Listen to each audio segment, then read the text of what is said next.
Sumur Zam-Zam adalah sumur ajaib yang airnya tidak pernah habis meskipun disedot dan diminum oleh jutaan jamaah haji dan umroh setiap tahunnya. Sumur ini menjadi bukti atas kekuasaan dan kebesaran Allah Subhanahu wa Ta'ala. Sumur Zam-Zam ini terletak di dalam Masjidil Haram Makkah, Arab Saudi, yang letaknya sekitar 20 meter di sebelah timur Ka'bah. Kata Zam-Zam sendiri berasal dari bahasa Arab yang berarti banyak atau melimpah ruah. Istilah ini didasarkan pada perkataan malaikat Jibril ketika mata air Zam-Zam muncul dan melimpah ruah. Sejarah asal-usul sumur Zam-Zam sendiri tidak lepas dari kisah Siti Hajar dan putranya Nabi Ismail. Dahulu, Nabi Ibrahim alaihissalam meninggalkan Siti Hajar dan anaknya Ismail di gurun gersang tanpa sumber mata air. Tempat itu panas dan tak berpenghuni satu orang pun. Siti Hajar dan anaknya lantas ditempatkan berdekatan dengan pohon besar. Nabi Ibrahim hanya meninggali mereka berdua ransel berisi kurma dan geriba air. Nabi Ibrahim meninggalkan keluarganya itu bukan bermaksud membuang mereka, tetapi itu adalah perintah dan semata-mata karena Allah Subhanahu wa Ta'ala.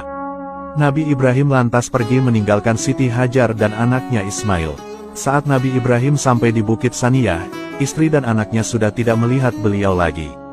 Nabi Ibrahim lantas berdoa, "Ya Tuhan kami, sungguh aku telah menempatkan sebagian keturunanku di lembah yang tidak memiliki tanaman-tanaman di dekat rumah Engkau Baitullah yang dirahmati. Ya Rob kami yang demikian itu agar mereka mendirikan sholat. Maka, jadikanlah hati sebagian manusia cenderung kepada mereka dan beri rezekilah mereka dari buah-buahan, mudah-mudahan mereka bersyukur." Dikala itu, Siti Hajar masih menyusui anaknya Ismail. Beliau meminum air pemberian Nabi Ibrahim. Namun di saat perbekalan air habis, beliau dan Ismail benar-benar merasa kehausan. Nabi Ismail kecil hanya bisa menangis saat haus di tengah gurun pasir yang tandus dan panas. Siti Hajar selaku ibu tentu tidak tega melihat anaknya kehausan. Kebingungan lantas menyelimuti Siti Hajar. Kondisi mereka di tengah gurun tanpa berpenghuni, dan ketika mau mencari pertolongan tidak ada satu orang pun yang bisa dimintai tolong. Kondisi ini benar-benar ujian besar bagi Siti Hajar dan anaknya Ismail. Siti Hajar lalu berusaha mencari pertolongan. Terlihat sebuah bukit terdekat yang kini bernama Bukit Sofa. Beliau lantas menaiki puncak bukit untuk melihat apakah ada seseorang. Namun, ternyata tak ada seorang pun. Beliau lantas turun lagi ke lembah. Beliau melipat pakaiannya sampai sebatas lengan, lalu berlarian kecil seperti orang yang keletihan. Setelah melalui lembah, beliau lantas menuju dan menaiki puncak Gunung Marwa. Namun lagi-lagi beliau tidak melihat satu orang pun. Beliau melakukan hal itu sebanyak 7 kali. Nah, peristiwa inilah yang kemudian menjadi bagian ritual ibadah haji dan umroh yaitu sa'i di antara Bukit Sowa dan Marwa. Saat berada di Bukit Marwa, Siti Hajar mendengar ada suara sesuatu.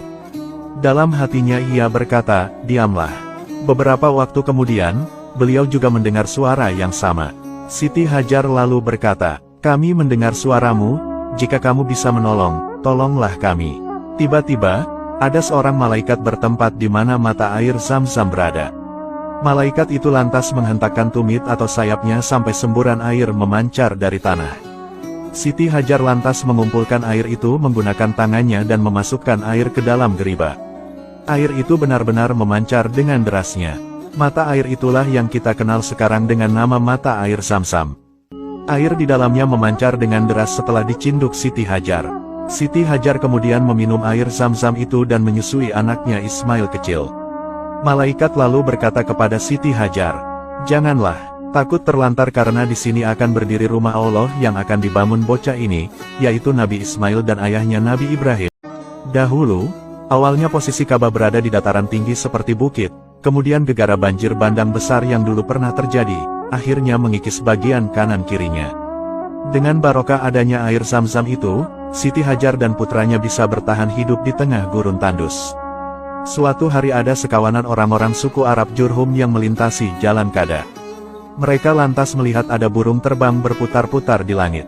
Mereka lantas berkata, "Sungguh, burung itu berputar mengelilingi air, tapi setahu kita di lembah ini tidak ada air." Kemudian, mereka mengutus perwakilan untuk melakukan survei. Akhirnya, seorang utusan menemukan adanya sumber mata air. Mereka lalu kembali untuk menyampaikan kabar ini. Mereka semua lantas berjalan menuju sumber air itu. Setelah sampai di sumber air, mereka mendapati ada seorang wanita yang tak lain adalah Siti Hajar. Mereka lantas berkata, "Apakah engkau mengizinkan kami untuk singgah di tempatmu?" Siti Hajar menjawab, "Ya, tapi kalian tidak memiliki hak atas air ini." "Baik," kata mereka. Siti Hajar nampak senang karena beliau akhirnya ada temannya. Dari sinilah orang-orang mulai banyak yang menetap dan tinggal di sana. Mereka semua hidup hingga beranak pinak. Tahun demi tahun akhirnya populasi kawasan itu meningkat hingga menjadi ramai. Kawasan itulah yang kemudian kita kenal dengan nama Makkatul Mukarramah, sebuah kawasan yang dulu gersang, panas, tandus, kini telah berubah menjadi kota suci yang ramai dan barokah. Di saat Nabi Ismail kecil mulai tumbuh remaja, beliau lantas belajar bahasa Arab dari orang-orang di sana. Kekaguman penduduk Makkah kala itu tertuju kepada Nabi Ismail. Setelah beranjak dewasa, mereka lantas menikahkan Nabi Ismail dengan seorang wanita di kalangan mereka. Doa Nabi Ibrahim benar-benar Allah kabulkan, istri dan anaknya akhirnya bisa hidup tercukupi kebutuhannya. Inilah bukti kebesaran dan pertolongan dari Allah Subhanahu wa Ta'ala. Daerah yang dulu gersang, kini telah Allah rubah dengan keberkahan dan kemakmuran. Hebatnya, mata air sumur Zam-Zam di kota Makkah ini tidak pernah surut airnya bahkan sampai sekarang ini, meskipun air ini diambil dan dikonsumsi oleh jutaan jamaah haji dan umroh dari seluruh dunia. Semoga kita semua diberikan rezeki yang melimpah oleh Allah Subhanahu wa Ta'ala, serta bisa berhaji dan umroh ke tanah suci Makkah, dan bisa meminum air Zam-Zam ini. Amin.